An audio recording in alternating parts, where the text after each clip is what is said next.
update ng bayan, maasahan anumang panahon. Magandang araw po sa ating lahat. Narito ang update sa lagay ng panahon ngayong araw ng Lunes, June 3, 2024. Patuloy ang epekto ng easterlies o ang mainit na hangin mula sa karagatang Pasipiko sa silangang bahagi ng Southern Luzon, Visayas at Mindanao.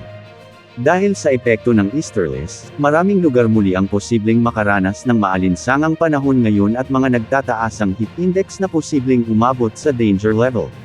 Samantala, frontal system naman ang magdadala ng maulap na kalangitan na may pulo-pulong bag-ulan sa extreme northern Luzon lalo na sa Batanes at Babuyan Islands.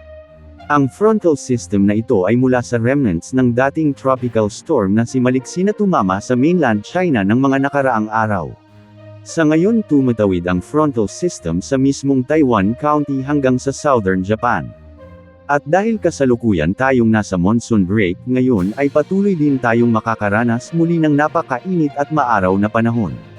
Magpapatuloy din ang pag-ihip ng easterlies sa bansa hanggang sa mga susunod na araw ngunit pagsapit ng weekend ay asahan na unti-unti muling babalik ang habagat.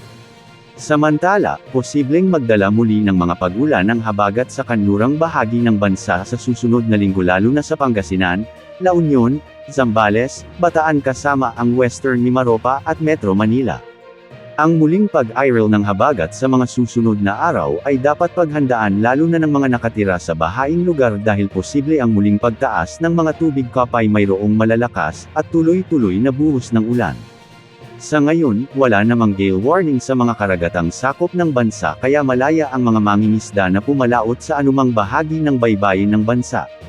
Para sa lagay ng panahon ngayon, may mga inaasahang pag-ulan sa Luzon dahil sa malawakang epekto ng thunderstorms partikular sa Pangasinan, Zambales, ilang bahagi ng Bataan, Pampanga, Bulacan, Tarlac, Nueva Ecija, Nueva Vizcaya, Quirino, ilang bahagi ng Benguet, Kalinga, Apayao, Mount Province, Ifugao at Ilocos Sur.